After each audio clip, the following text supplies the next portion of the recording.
The bond of fiduciary, one of the most confusing concepts within probate law when you're explaining to a client why a bond has been imposed. Hi, I'm Darren Findling of the Probate Pro, and we're going to examine the bond of fiduciary requirements that often exist within guardianship, conservatorship, deceased estates, and trust administrations. This is a SCAO form, State Court Administrative Order Form PC 570. The PC stands for probate court, and the form, the bond form, is different for criminal bonds or bonds that are used in construction business. This is a bond of fiduciary for probate related purposes. The bond of fiduciary form, the state court administrative form, is readily obtainable. You can look for it on Google, or of course you can contact our office. We're happy to provide a free form for you. With all of these SCAO forms, there are statutes and court rules that are the reason or give rise to the creation of the form. As you can see from the bottom right corner of the yellow arrow, I'm going to make it float now along the statutes and court rules that make up the use of this form. So let's examine these particular statutes and court rules. And I've got them all printed out here to kind of explain the use of this form, because it's used in a variety of contexts when the court wants a bond. So first, let's understand what they even mean by a bond. This is not the James Bond scenario, nor is it the bond that you would get like U.S. Treasury bonds. These are bonds of fiduciaries, which are guarantees of the performance of another individual. So for example, if you're serving as the conservator or personal representative or guardian or trustee, and you're at risk of doing something wrong, whether it's through theft, misappropriation, or just breaching your duties in that fiduciary role, the court wants to make sure that there's a guarantee of that performance. So how do you do this? Well, if you as an individual are serving as a fiduciary and you steal money or you misappropriate money, of course, the court can go after you and seek the return of the money. But unfortunately, often it is the party that is doing the wrongdoing that is simply uncollectible. So what the court does is they impose a bonding requirement. And the idea is that a company, a surety company, who's in the business of guaranteeing the performance of another individual, then becomes jointly and severally liable for any of the actions that occur.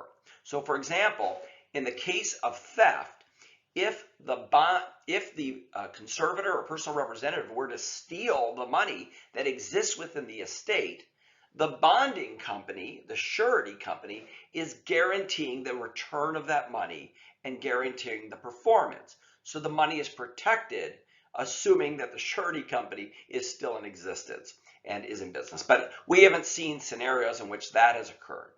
The bonding is important to protect money that has been stolen. And I'm sure you've heard of scenarios in which the money was stolen from their child, the money was stolen by the trustee or the personal representative, or simply it was misappropriated or misallocated during the administration of the estate. So the bond provides this great level of additional protection for those scenarios. So let's work our way through the statutes. 700.3601, the first statute that's referenced there, speaks about the fact that when a personal representative becomes qualified or agrees to serve in the role, they can do so by qualifying with an acceptance of appointment. 700.3604 speaks about the use of a bond. Now, if the will directs that the personal representative must serve with the bond, then of course the court's going to do that. But I'll tell you, having done this most of my career, I can't really even remember a scenario in which the will says, I absolutely want there to be a bond and that imposition. It occurs very rarely. The more common scenario is that a family member asks for that protection, or the court on their own demands that there's going to be a bond in place. Now, why do you want a bond and why would you not want a bond? Well, if the family is in complete harmony and everyone trusts each other and everything is moving along without problems during a deceased estate administration, the bond just becomes another hurdle, another expense that people generally want to avoid.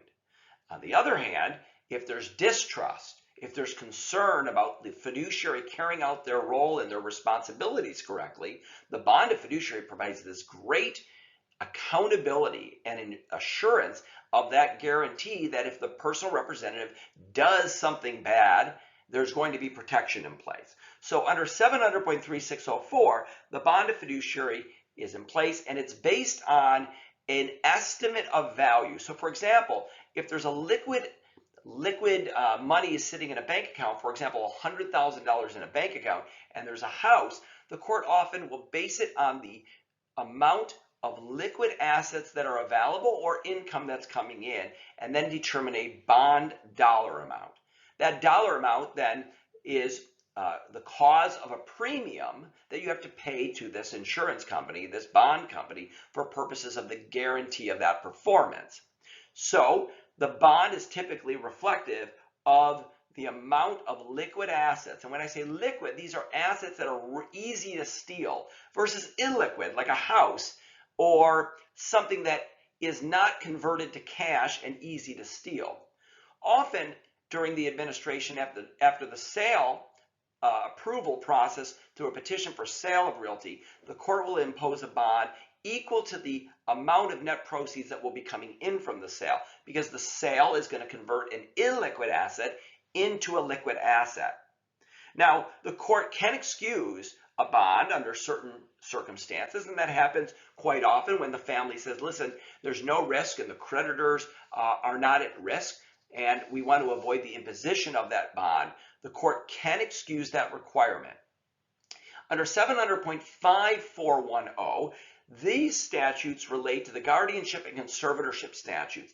Similarly, when a conservator is appointed, generally they're now managing assets of the individual, the protected person that they're appointed on behalf of, and there's a risk that if that person does something wrong, the asset will be at risk. So the court generally requires the furnishing of a bond, but also can excuse a bond under certain circumstances. And this bond requirement is also generally about a year's worth of income plus the liquid portion that's in the conservatorship estate. That's generally the methodology that the courts use. So for example, if there's $100,000 sitting in a bank account and there's $1,000 a month of income, $100,000 in the bank account plus $12,000 for the year of income, the court would impose, as an example, a $112,000 surety bond. Now, as the estate diminishes or changes in value, the court on its own motion or on a request of an interested party can increase the bond amount, reduce the bond amount, or of course, cancel the bond altogether. Now, under section 700.5411, this is the particular statute that says that there's a joint and several liability.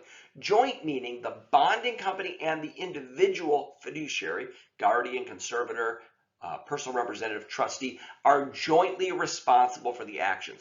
So the party that is challenging the actions can go after both the fiduciary themselves as well as the bonding company.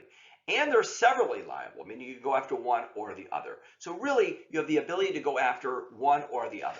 Under 700.5106, that statute specifically speaks of a special fiduciary and how the court is supposed to impose a bonding requirement when the court appoints a special professional guardian or professional conservator in that role for purposes of serving on behalf of the estate. That explanation is for another video, another day. Let's work our way through the form. Top left corner, you identify the county in which the probate court matter is existing. Top right corner in blue, the file or case number that exists for the file. At the top, the estate name. This could be a guardian, conservator, deceased estate, trust administration. Subsection 1 says the principal, meaning the person that has been appointed. They are either the guardian, conservator, etc. And they accept the duties of the appointment and with the surety agree to pay. Now this dollar amount that's referenced there is this bond amount that I've been referring to as I was explaining the various statutes. The courts can identify that amount. So often that amount is left blank, and then at the court hearing, the court may say, I want the bond to be $112,000, and you write that section in. It is a document that then gets included there that there's an obligee for the benefit of the persons within the estate. And so what that really means is that there's a guarantee of the performance for anybody that's being affected by the estate. And it could be a creditor, it could be an heir, a devotee, etc. Subsection 2 speaks of that joint and several liability that we mentioned, and subsection 3 speaks to a consent to the jurisdiction. The idea being, let's say the surety is out of state. Well, just because they're out of state, they may say, hey, we're not part of the jurisdiction of that probate proceeding, or they haven't been named in a lawsuit yet. Well, this particular section says that if you're going to issue a surety, if you're the surety company and you're going to do this, you're consenting now to the jurisdiction of the proceeding that exists within the probate court. Subsection 4 speaks about the special personal representative who's been appointed and that the obligations and liabilities continue to remain in effect. So an important consideration here is that the bond gets put in place, and it's critical that when you're done administering a guardian, conservator, deceased estate, or whatever it may be, that you actually bookend it. At the end of all the legal work, you want to discharge the bond, and you get an order of discharge, which I've explained in another video. There's a form for that process, but it's really critical because otherwise the bond remains open even though the probate file may have been closed out. And the way you do that is you discharge the liabilities, discharge the legal duties of that fiduciary, the personal representative, guardian, conservator. You discharge them, which means that they have fulfilled their legal responsibilities, the bond gets canceled, and that process ends. As you work further down the document, you'll see that there's a place for the principal, that would be what role they are as fiduciary. There's a place for the surety, and then there's an oath that occurs. And then generally with that bond, there's going to be the bond itself that will be clipped on, stapled on to this. So the bonding company will be included there. From there, you can see at the bottom, it speaks about the examination and approval of the bond. So as this document is then presented to the court, for purposes of satisfying the requirement of that judge who said, I need, he or she, of course, says, I need a bond, the bond of fiduciary is then presented, the judge signs it and says, I'm accepting this, and then that satisfies the requirement. Now, often this bond, as I mentioned, is used to qualify as guardian or conservator or as personal representative, so then issuance of letters of authority would then occur, or it's often used when there's a sale of real estate, and that bond is then required to be applied for and then in place before the order gets issued to allow for the sale of realty. Now, this process of just filling out the form is not particularly complicated. The complicating factor is then going to the bonding company and getting approved. So there are bonding agents that apply to they broker these particular bonds at bonding companies. So you have to fill out an application. It's a credit application. Very similar to if you've ever applied for a loan. You fill it out. They're going to check your credit. They're going to check potentially criminal background. They're going to check your credit worthiness. Are you at risk of defaulting or breaching your duties, or do you have high credit status? Do you have a lawyer involved in the file or not? What's the risks involved in providing the surety? A lot of people, unfortunately, can't get the guarantee of performance through a surety company. They just can't qualify. And this is a real problem because if you've been appointed and you've gone through all these steps to go to court and then get appointed, and then you learn you just simply can't get a bond, you may need to figure out a new way to administer the estate, and you may need a new person to serve in that role, which could be really frustrating for people.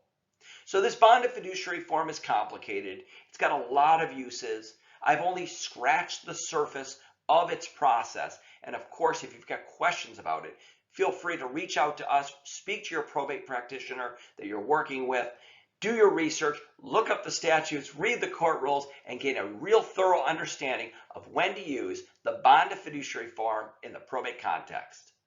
At the Probate Pro, we are passionate about everything probate. If you've got a question about the bond of fiduciary form, any probate or trust-related matter, visit us at theprobatepro.com or call us at 1-833-PROBATE.